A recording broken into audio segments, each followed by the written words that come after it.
भोजपुरी की नई जानकारी के लिए हमारे साथ जुड़े। ये लाल रंग का सब्सक्राइब बटन क्लिक करें और बेल आइकन को दबाएं, जिससे नई वीडियो की जानकारी आप तक पहुंच जाए। जान लीजिए, सब्सक्राइब करना बिल्कुल फ्री है।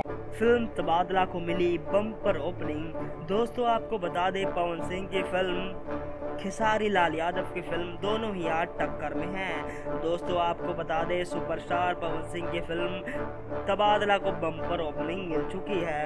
दोस्तों खेसारी लाल यादव की फिल्म दिलवाला बहुत जोरों शोरों से चल रही है, वहीं दूसरी तरफ फिल्म तबादला को बम्पर ओपनिंग मिली और पहला दूसरा शो दोनों ही हाउसफुल चल रहा है। दोस्तों आपको बता दें, दोनों ही फिल्में जबरदस्त सुपरहिट बनती जा रही हैं। जहां एक तरफ पवन सिंह है, दूसरी तरफ खेसारी लाल यादव है। दोनों फिल्मों को एक साथ रिलीज किया गया है, लेकिन दोस्तों बड़ी खबर तो ये है कि एक साथ दोनों फिल्में सुपर डुपर हिट हो सकती हैं, क्योंकि दोस्तों दोनों में ही अक्षरा है और दोनों फिल्म को देखने के लिए पब्लिक एक्साइटेड है और दोनों की फिल्में बहुत ही जबरदस्त फिल्में हैं। दोनों की फिल्में एक दूसरे को टक्कर देने वाली फिल्में हैं। धन्यवाद।